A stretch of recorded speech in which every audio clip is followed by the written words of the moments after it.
I'd now like to introduce you to a few excerpts from Queen of Lies, uh, just to give you a flavour of the characters and the events that are portrayed.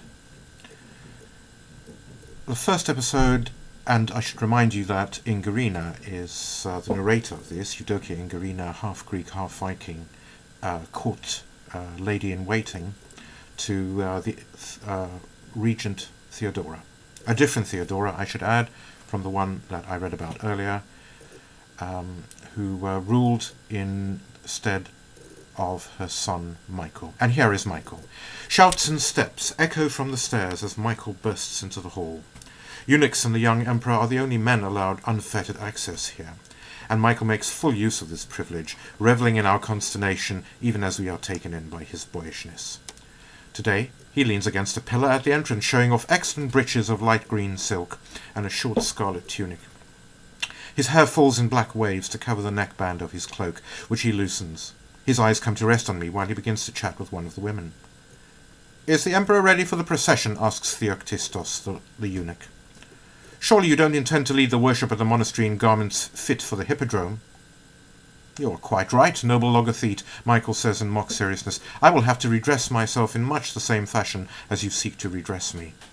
We do all we can to hide our smiles at this masterful rebuke, but Theoktistos the eunuch ignores us. "Find the master of the wardrobe," he spits at me. I try to slip past Michael, but he reaches out a hand to take my elbow, touching me accidentally on that outer part of my robe covering a breast. "Worthiness," I say, smiling, "please do not trouble yourself." I rummage quickly around for a decent pair of pale cotton breeches that I know will be cool in the midday heat. Here is a muted long purple underrobe, with gold thread cross-hatching from left waist to right shoulder, a thin cream cloak, and dark red felt boots. I present these, bowing deeply to the eunuch and the regent, being careful to show the bindings of my dress. "Perhaps these will be more appropriate," I say somewhat officiously. The regent frowns in grudging approval. "Of course they're not," Michael chortles wickedly. "They're no fun at all, but I will put them on if it pleases the assembled royalty. We cannot control our giggles at all now, and I would receive more pleasure from Theoktistos' angry departure if Michael's bright smile, aimed straight at me, does not strike me in the heart." I thought I'd read next an excerpt about Vasilis. For Vasilis is, in a way, a slightly mysterious character in the novel. We don't know much about him in reality. I've tried to piece together my reconstruction of his past. Here is a little bit about him. He's living at the moment with a priest in Constantinople, and he is about to move on to a new stage of his life without realizing it. "The last 2 months with Diomedes have been restful. The priest's wordless gentleness has been a relief from the daily shock of the court, the excess of wealth and ornamentation, the gossip, the harsh busyness. They've shared long talks into the night, confidences and embraces on cool walks, daily meals, and, let us say, a hearth. He has never before felt such fondness for any man, not even his father or brothers. Methodius, always conscious of Vasilis' welfare, had arranged for him to work in the stables. He loves the fine horses dearly. He has never seen animals so well cared for to meet the needs of polo, parade, and war. And he delights in learning from the skilled equerries the kind of training that turns beasts of burden into vehicles of elegant but deadly utility. So he's lost in thought as the clerk turns to him again. "The Lady Daniela is a great source of revenue for the city. Did you know that, my boy? Just don't let on that we need her as much as we do." The patronizing done with, the clerk dismisses him by pushing a greasy pouch across the desk and burying himself in a grey codex, a fresh pumpkin seed between his lips. Vasilis bristles, but slips it into his bag anyway. Back with Diomedes that evening, he faces the priest's downcast gaze. It is the same pain that he saw in Maria's eyes, only the priest has already resigned himself, whereas she had been bitter and questioning. So he does not resist at all when Diomedes caresses his lips and runs fingers through his hair. Their beards brush, their sighs echo like distant thunder as Diomedes' hands find their way lower and lower.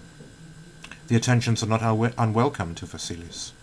Nearly spent, he turns Diomedes around and pushes him gently face down onto the bed, his arms splayed out like a cross.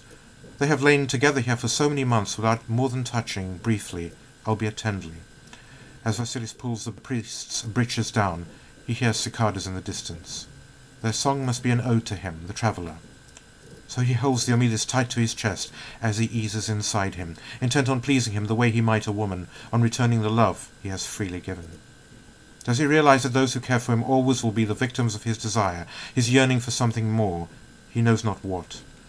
The priest cries out with the pain that turns to pleasure, the sundering that begs for submission, the offering that is the ultimate benediction. Vasilis decides that he prefers the giving far better than the getting.